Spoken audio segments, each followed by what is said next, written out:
welcome to the class. Today we are going to discuss about the lake operon. ठीक है, ये lake operon क्या है, मतलब कि lactose operon. ठीक है, ये जो lactose operon है मोस्टली ये प्रोकैरियोट में होता है. ठीक है, जो lactose मेटाबॉलिज्म जो है, ठीक है, उसमें होता है. तो ये lake operon क्या है, तो उसमें जो 7 टाइप्स के जो स्टेप होते हैं, जो लैक्टोज लेक ओपेरन होता है, तो उसका जो स्ट्रक्चर होता है, उसमें जो मेटाबॉलिज्म होता है, ठीक है, उसमें जो ग्लूकोज और एप्सन जो ग्लूकोज एप्सन होता है या तो जो लैक्टोज एप्सन होता है या प्रेजेंट होता है, तो उसकी जो मैकेनिज्म है, कैसे टर्न ऑन एंड ऑफ होती है, ठीक है, उसके बारे में ये जो 7 स्टेप्स जो सिंप्लीफाई करके ये 7 स्टेप है वो हमने यहाँ सॉल्व किया है. तो फर्स्ट ऑफ ऑल जो लेक ओपेरन है, ठीक है, उसका जो स्ट्रक्चर है उसके बारे में डिस्कस करते हैं. तो structure of the lake operon, ठीक है, तो ये लेक ओपेरन के बारे में मैंने आपको ओवरव्यू बताया था. जो उसका जो स्ट्रक्चर है, ठीक है, उसमें जो ये डीएनए है, ठीक है, उसका जो डीएनए स्ट्रैंड है, ठीक है, वो क्या है, उसमें जो फर्स्ट ऑफ ऑल है, ठीक है, ये जो उसे रेगुलेटरी जीन कहते हैं, आर, या तो आप स्मॉल आई कहते हैं. ठीक है, ये जो स्मॉल आई या तो रेगुलेटरी जीन आर, ठीक है, जो रेगुलेटरी जीन है उसका खुद का भी ये प्रमोटर होता है. ठीक है, इसलिए रेगुलेटरी प्रमोटर. ओके, अब यहाँ पर प्रमोटर है, ठीक है, आप सब जानते हो जब ट्रांसक्रिप्शन की प्रोसेस होती है तो प्रमोटर पर आरएनए पॉलीमरेज एंजाइम है वो बाइंड करता है. ठीक है, और यहाँ से जो ट्रांसक्रिप्शन की प्रोसेस स्टार्ट होती है. लेकिन यहाँ जो रेगुलेटरी जीन है, ठीक है, वो क्या करता है, वो खुद का भी उसका जो ट्रांसक्रिप्शन की प्रोसेस है, ठीक है, उसमें आरएनए बनता है. ठीक है, ये जो एमआरएनए बनता है उसमें एमआरएनए से प्रोटीन बनता है, वो आप मैं उसके बारे में आपको बाद में समझाऊंगी. फर्स्ट ऑफ ऑल ये उसकी जो चेन है उसमें जो एंजाइम होते हैं, स्ट्रक्चर है, उसके बारे में पहले जान लेते हैं. तो अब बात करें प्रमोटर की. ठीक है, प्रमोटर में यहाँ 85 बेस पे न्यूक्लियोटाइड होते हैं. ठीक है, तो उसमें दो टाइप के डिवाइड होते हैं, 38 का, ठीक है, और 47 का. ठीक है, अब ये जो प्रमोटर है उसमें जो 47 वाला पार्ट है उस पर आरएनए पॉलीमरेज एंजाइम बाइंड करता है. ठीक है, ये सिंपल सी बात है. क्लियर. अब ये 38 का काम बाद में आएगा. अब ये जो 47 है, ठीक है, उस पर ये आरएनए पॉलीमरेज बाइंड कर जाएगा. फिर ऑपरेटर है, ठीक है, Z/A ये स्ट्रक्चर जी है. ठीक है, अब ये ऑपरेटर आपको पहले भी डिस्कस किया कर चुके हैं हम कि जो ऑपरेटर है वो अकेले काम नहीं करता, उसके पूरी टीम के साथ काम करता है. मतलब कि ये स्ट्रक्चर जी है उसके साथ ये काम करता है. तो यहाँ से पूरी टीम बन जाएगी ऑपरेटर से लेके जो स्ट्रक्चर जीन है. ठीक है, अब ये स्ट्रक्चर जीन है तो क्या करेगा, ये स्ट्रक्चर जीन है और फर्स्ट ऑफ ऑल ये जो प्रोकैरियोटिक होता है, ठीक है, उसमें जो एमआरएनए बनता है वो क्या होता है, पॉलीसिस्टोनिक होता है. मतलब कि कोई एक ही एमआरएनए पर ये सारे प्रोटीन बनाएगा. तो मान लीजिए ये जेड का पोर्शन है, ठीक है, अब ये वाई का है और ये ए का है. ठीक है, तो ये ए वाला इतना पार्ट होगा और y वाला है वो इतना पार्ट होगा और z वाला इतना. जो एमआरएनए है उस पर सब प्रोटीन होके जो पॉलीसिस्टोनिक मतलब कि एक ही एमआरएनए पर बनेगा. लेकिन जब यूकैरियोट हो तो क्या होगा, ये जीन अपना खुद का एक प्रोटीन बनाएगा एमआरएनए का. ठीक है, लेकिन बात यहाँ प्रोकैरियोटिक हो रही है तो एमआरएनए बनेगा, उसमें ये पॉलीसिस्टोनिक होगी और सब प्रोटीन जुड़ के एक एमआरएनए में कन्वर्ट होगी. ठीक है, ये बात क्लियर होगी. अब बात करें Z/A की, तो Z क्या है, जो प्रोटीन बनाएगा. ठीक है, उसमें जो ये बीटा गैलेक्टोसिडेज है, मतलब कि ये क्या करता है, जो लैक्टोज होता है, ठीक है, उसको ब्रेक डाउन करता है. ये दो टाइप के डिवाइड करते हैं. फर्स्ट ऑफ ऑल जो लैक्टोज है उसको ब्रेक डाउन करते हैं तो उसमें ग्लूकोज और गैलेक्टोज, ठीक है, उसमें कन्वर्ट करते हैं. और दूसरा है वो एलोलैक्टोज बनाते हैं. मतलब कि एलोलैक्टोज इंड्यूसर का काम करेगा. ठीक है, तो ये दो टाइप में ऐसे वर्क करेगा, या तो फिर ये ग्लूकोज गैलेक्टोज में बनाएगा या तो फिर एलोलैक्टोज में अब ये जो परमीएज है वो क्या करेगा, उसमें जो साइटोप्लाज्म में ठीक इस मीडियम होता है, उसके जो सेल मेम्ब्रेन होता है उसमें ये जो प्रोटीन होता है, ठीक है, ये प्रोटीन होता है तो क्या करता है, परमीएज मतलब कि इसको जो सेल मेम्ब्रेन है उसकी परमिएबिलिटी बढ़ाता है। जो बाहर से एनवायरनमेंट से यहाँ से जो प्रोटीन्स आता है, ठीक है, वो सेल मेम्ब्रेन में मतलब कि यहाँ पर एक लैक्टोज है, बाहर का जो लैक्टोज है उसको मीडियम में वो लाता है, ठीक है, ये बात हुई परमीएज की। अब ये ट्रांसएसिडाइड, ये ट्रांसएसिडाइलेज क्या है, ट्रांसएसिडाइलेज वो एंजाइम आपने सुना होगा, ठीक है, वो क्या करेगा, ये जो ब्रेकडाउन होता है ग्लूकोज का, ग्लूकोज एंड गैलेक्टोज का, ठीक है, ये जो लैक्टोज का जो ब्रेकडाउन होता है उसमें ये हेल्प करता है ट्रांसएसिडाइलेज, ठीक है। तो ये स्ट्रक्चर की बात हो गई कि उसमें कितना पार्ट आता है और क्या क्या होता है, ठीक है, ये स्ट्रक्चर आपको याद रखना है, ठीक है। ये जो रेगुलेटरी जीन है, प्रमोटर है, ऑपरेटर है और ये स्ट्रक्चर जीन है, ठीक है, ये पार्ट आपको याद रहेगा तो ही आपको जो लेग ओपेरम है वो ही समझ आएगा, ठीक है, किस पार्ट पर ये कौन सा एंजाइम ऐड होता है और क्या रिएक्शन करता है, ओके। तो अब ये बात हो गई स्ट्रक्चर की, ठीक है। अब बात करें लेग रिप्रेशर की, तो लेग रिप्रेशर की बात करें, मैं इसे रिमूव कर देती हूँ। अब ये लेग रिप्रेशर क्या होता है, अब बात करें रेगुलेटरी प्रोटीन की, ठीक है, तो ये रेगुलेटरी प्रोटीन है वो ट्रांसक्रिप्शन करेगा। अब ये जो रेगुलेटरी प्रोटीन से एमआरएनए बनता है, ठीक है, ये एमआरएनए बना, अब क्या करेगा, उसमें प्रोटीन ही बनेगा, ठीक है, प्रोटीन बनेगा तो क्या होगा, वो टेट्रा फॉर्म में कन्वर्ट होता है, ठीक है,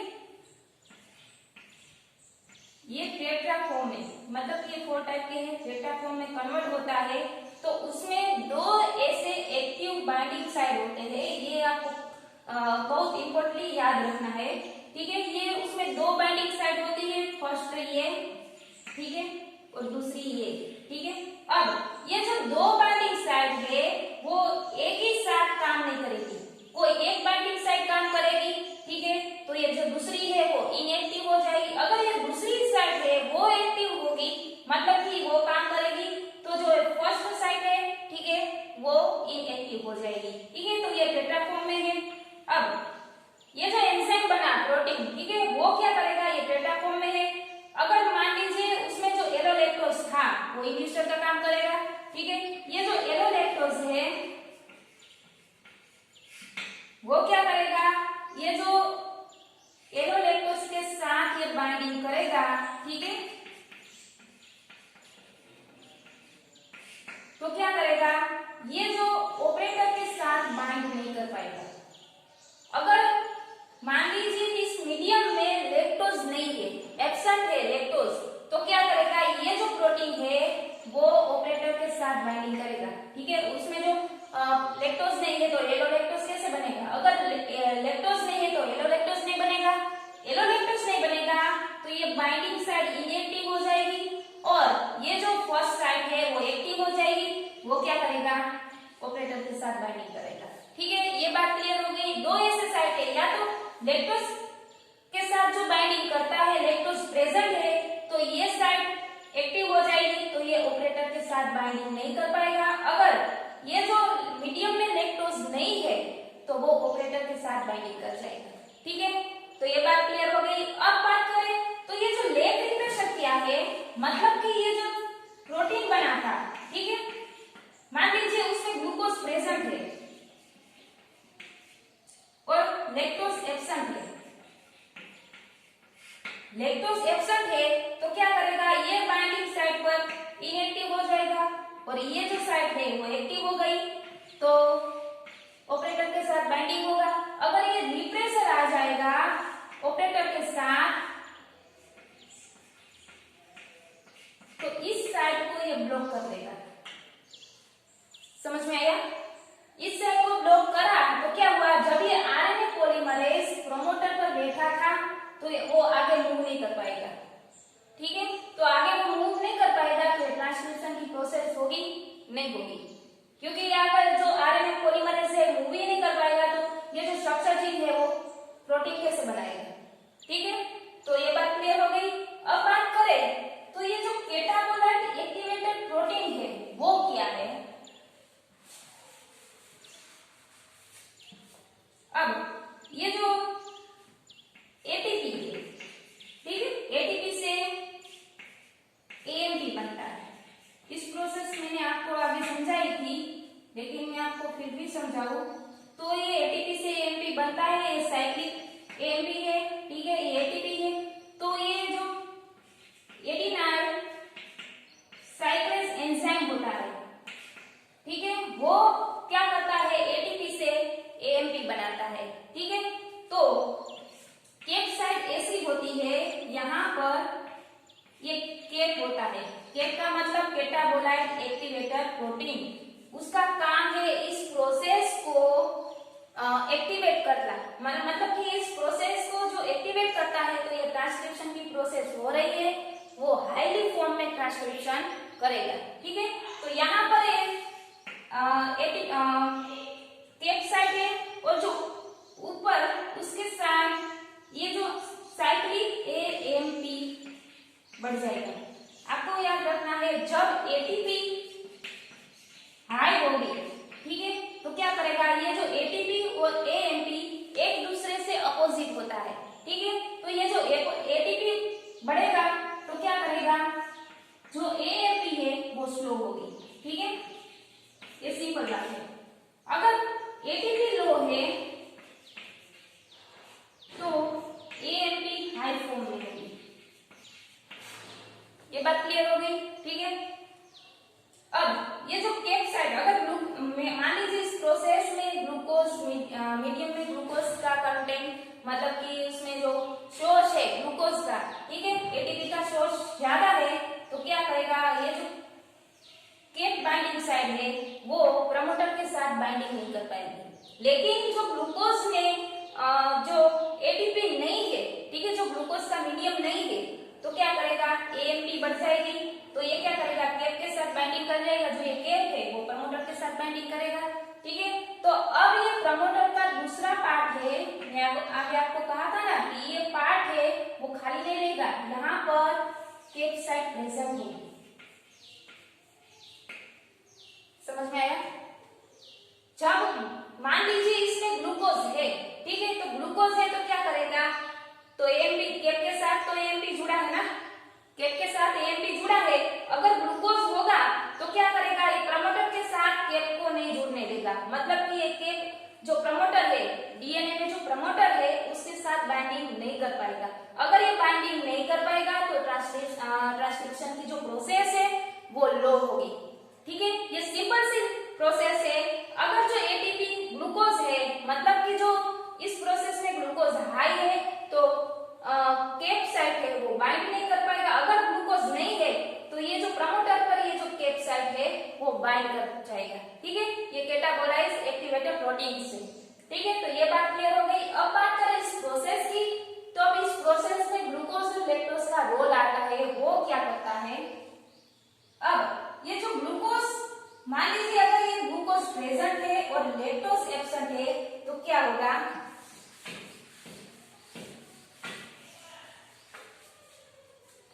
अगर ये ग्लूकोज मीडियम में ग्लूकोज प्रेजेंट है, ठीक है, तो ये ग्लूकोज प्रेजेंट है तो क्या करेगा, ये जो कैप्साइड है, ठीक है, ये कैप्साइड इसके साथ बाइंडिंग नहीं कर पाएगा। ठीक है, डीएनए स्ट्रैंड है इसके साथ ये बाइंडिंग नहीं कर पाएगा।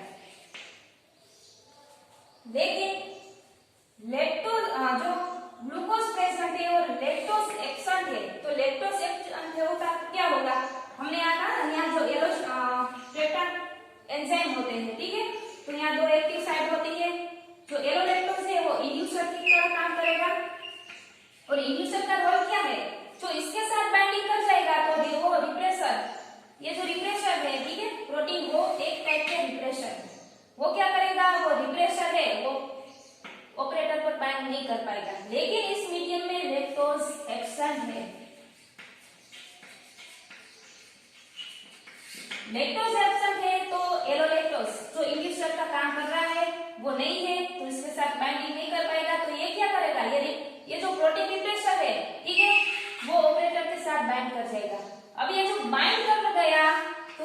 ट्रांसक्रिप्शन की प्रोसेस होगी? नहीं होगी। ठीक है, क्योंकि यहाँ कैप्साइड भी जुड़ा नहीं है और ये जो रिप्रेसर भी आके बैठ गया, तो क्या होगा, इस साइड को ब्लॉक कर दिया पूरी तरह से, तो ये स्ट्रक्चर ट्रांसक्रिप्शन नहीं करेगा और यहाँ से ही प्रोसेस ब्लॉक हो गई है, तो एमआरएनए पॉलीमरेज आगे मूव ही नहीं कर पाएगा, तो ट्रांसक्रिप्शन ही नहीं होगा।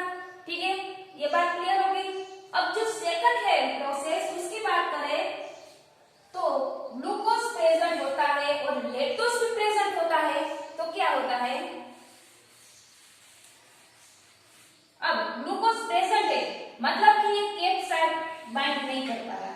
ठीक है, ये तो जाहिर सी बात है, ग्लूकोज प्रेजेंट है तो कैप्साइड बाइंड नहीं कर पाएगा क्योंकि कैप्साइड में एएमपी जुड़ा है। ठीक है, तो ग्लूकोज का लेवल हाई है तो ये एएमपी का स्लो है, तो ये कैप्साइड बाइंड नहीं कर पा रहा डीएनए के साथ। ठीक है, लेकिन उसमें जो लैक्टोज है वो भी प्रेजेंट है, तो क्या करेगा, ये जो लैक्टोज है प्रेजेंट है तो वो क्या करेगा, इन्ड्यूसर का काम करेगा, इन्ड्यूसर का काम करेगा, तो क्या करेगा, यहाँ जो रिप्रेसर है उसके साथ बाइंड होने नहीं देगा, तो ये क्या करेगा, उसको किडनैप कर लेगा। हमने आगे ना जो इन्ड्यूसर होता है वो रिप्रेसर को किडनैप कर लेगा, तो ये जो उसके साथ है, ठीक है, जुड़ जाएगा, ऐसा कुछ स्ट्रक्चर होगा। ठीक है, इस प्रोसेस से ये दूर ले जाएगा, मतलब कि ये रिप्रेसर यहाँ बाइंडिंग नहीं कर पा रहा है, तो इस प्रोसेस कैसे होगी, ग्लूकोज प्रेजेंट है मतलब कि यहाँ सीएमपी नहीं जुड़ा, सीएमपी नहीं जुड़ा मतलब कि प्रोसेस हो रही है लेकिन लो फॉर्म में हो रही है। अब यहाँ पर लैक्टोज भी प्रेजेंट है, तो ये इंड्यूसर आया और रिप्रेसर को बाइंड नहीं कर रहा है।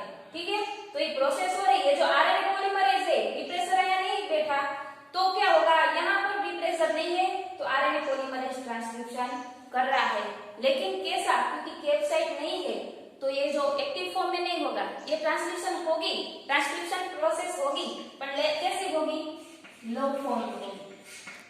समझ में आया, क्योंकि यहाँ जो ग्लूकोज था इसलिए वो कैप्साइड उसमें बाइंडिंग नहीं हुआ। अब ये जो इंड्यूसर था मतलब कि एलोलैक्टोज है, वो क्या करेगा, इस रिप्रेसर प्रोटीन को उसके साथ जोड़ लेगा। ठीक है, ये जुड़ गया तो यहाँ ब्लॉकिंग साइट नहीं होगी, तो ब्लॉकिंग साइट नहीं होगी तो आरएनए पॉलीमरेज अपना ट्रांसक्रिप्शन चालू कर देगा। ठीक है, ट्रांसक्रिप्शन हो रहा है लेकिन कैसे, लो फॉर्म में हो रहा है। ठीक है, अब बात करें तो ग्लूकोज एब्सेंट है और लैक्टोज भी एब्सेंट है, तो क्या होगा, ग्लूकोज एब्सेंट है मतलब कि ये जो कैप्साइड थी, ठीक है, ये कैप्साइड थी, ग्लूकोज नहीं है तो ये कैप्साइड बाइंड करेगी। ठीक है, इसके प्रमोटर के साथ ये कैप्साइड बाइंड कर चुका है, मतलब कि ये ट्रांसक्रिप्शन हो रहा है तो हाई फॉर्म में हो रहा है। ठीक है, यहाँ तक तो बात क्लियर है, यहाँ प्रमोटर पर सीएमपी जुड़ गया। अब बात करें ऑपरेटर की। ठीक है, तो ऑपरेटर में क्या होता है, यहाँ लैक्टोज भी एब्सेंट है, मतलब कि जो लैक्टोज एब्सेंट है तो क्या होगा, ये जो एलोस्टेरिक था, ये जो एलोलैक्टोज था, ठीक है, क्योंकि लैक्टोज एब्सेंट है तो एलोलैक्टोज नहीं होगा, ये जो एलोलैक्टोज नहीं होगा तो ये साइड इनएक्टिव हो जाएगी और ये जो प्रोटीन है, रिप्रेसर प्रोटीन है, वो जाके ऑपरेटर पर बाइंड कर जाएगा। समझ में आया, ये जो प्रोटीन से, ठीक है, मीडियम में लैक्टोज नहीं है तो एलोलैक्टोज नहीं बनाएगा, एलोलैक्टोज नहीं बनाएगा तो ये दूसरी साइड इनएक्टिव हो गई और जो फर्स्ट साइड है, हमने कहा था ना कि कोई दो साइड में से एक ही एक्टिव होगी। ठीक है, एक ही दो साइड है वो एक ही साथ काम नहीं करेगी। ठीक है, दूसरी जो इनएक्टिव होगी तो फर्स्ट एक्टिव हो जाएगी। ठीक है, तो यहाँ एलोलैक्टोज तो है नहीं, लैक्टोज नहीं है तो एलोलैक्टोज भी नहीं होगा, एलोलैक्टोज नहीं है तो ये दूसरी साइड इनएक्टिव हो गई तो ये फर्स्ट साइड एक्टिव हो गई, तो ये जो फर्स्ट साइड पर ये रिप्रेसर ऑपरेटर पर जाके बाइंड कर जाएगा। अब रिप्रेसर ही आ गया है ऑपरेटर पर तो क्या करेगा, ट्रांसक्रिप्शन की प्रोसेस होने देगा, नहीं होने देगा। ठीक है, तो यहाँ ट्रांसक्रिप्शन की प्रोसेस नहीं होती। अब जो लास्ट है प्रोसेस वो क्या है, जब मीडियम में ग्लूकोज एब्सॉर्ब होता है और लैक्टोज प्रेजेंट होता है तो क्या होगा, ये बहुत इंपॉर्टेंट है। अब ग्लूकोज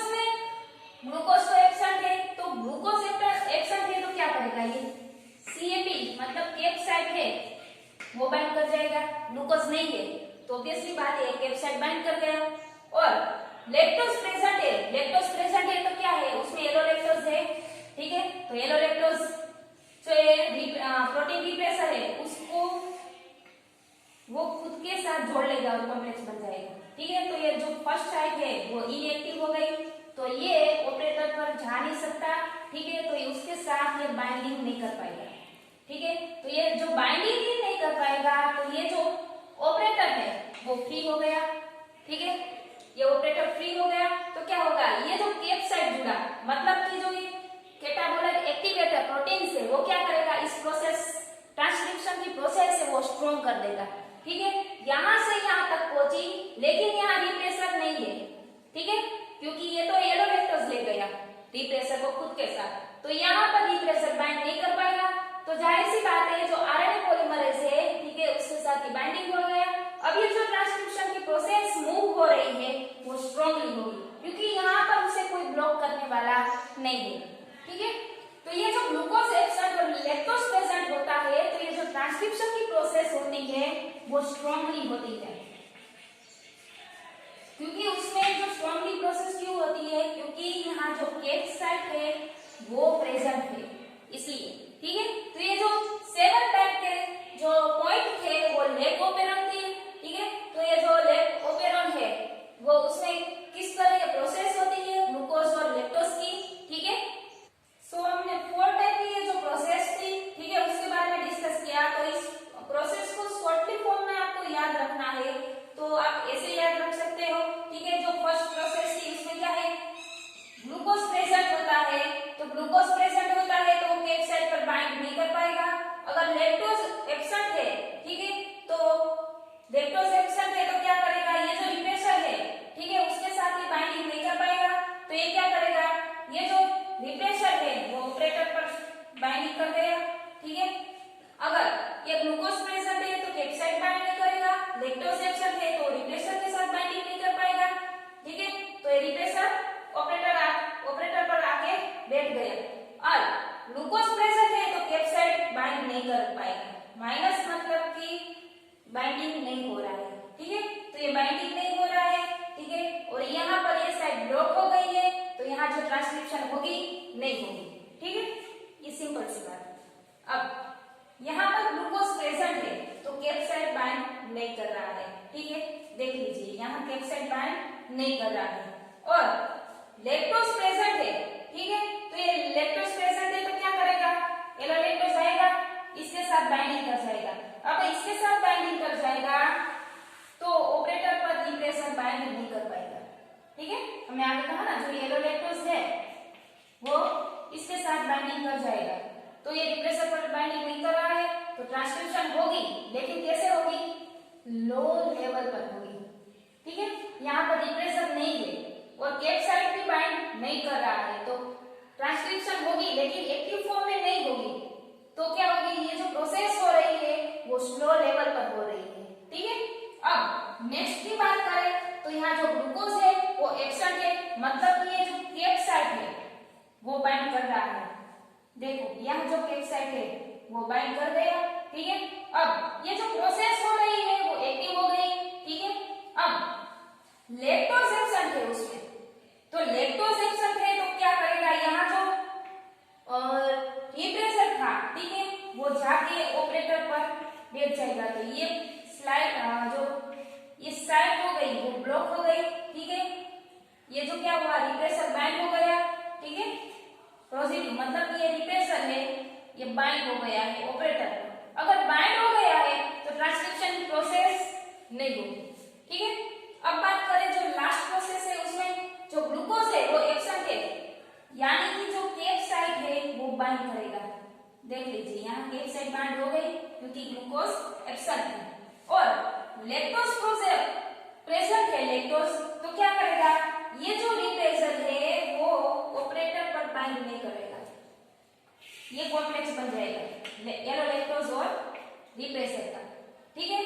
तो ये जो बाइंड नहीं कर पाएगा और ऑलरेडी ये जो कैप्साइड जुड़ चुकी है और यहाँ पर कोई ब्लॉकिंग करने वाला नहीं है, तो ये जो प्रोसेस हो रही है वो एक्टिव फॉर्म में हो रही है, ठीक है। रिप्लेसर